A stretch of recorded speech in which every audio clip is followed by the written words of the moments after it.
News के प्रायोजक हैं doctor Asadullah Khan English medium school और junior college Solapur. Iran Israel युद्ध आता अमेरिका इराण युद्धात बदलत आहे। अमेरिकन इराणच्या अणुऊर्जा प्रकल्पांवर हल्ला केल्यानंतर इराण त्याला कसं प्रत्युत्तर देणार याकडे लक्ष लागलं असतानाच इराणनं कतारमधील अमेरिकेच्या सर्वात मोठ्या लष्करी तळावर थेट असं क्षेपणास्त्र हल्ले चढवले आहेत। इराणने कतारमधील अल उदीद लष्करी तळाच्या दिशेनं 6 क्षेपणास्त्र डागल्याची माहिती आहे। युद्धाचा भडका उडण्याची शक्यता आहे। मध्य पूर्वेत यापूर्वीच इस्रायल आणि इराण यांच्यातील संघर्ष उग्र स्वरूप धारण करत असताना अमेरिकाही आता थेट या संघर्षात ओढली गेल्याचं चित्र समोर आलंय।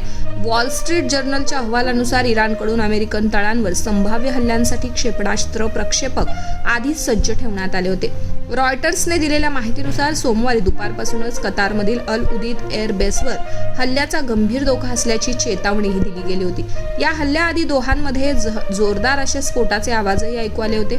इराणकडून दागण्यात आलेल्या क्षेपणास्त्रांनी कतारमधील शांतता आणि सुरक्षेला मोठं आव्हान निर्माण केलंय। या घटनेनंतर संपूर्ण अरबस्थानात पुन्हा एकदा अस्थिरतेचं ढग दाटलंय। अमेरिका आणि इराण यांच्यात थेट लष्करी संघर्ष होण्याची शक्यता वाढली असून याचे जागतिक प्रभाव गंभीर स्वरूपाचे ठरू शकतात। संयम बाळगण्याचं आणि संवादाच्या माध्यमातून तणाव निवळण्याचं आवाहन विविध आंतरराष्ट्रीय संस्था आणि नेत्यांकडून आता करण्यात आले आहे।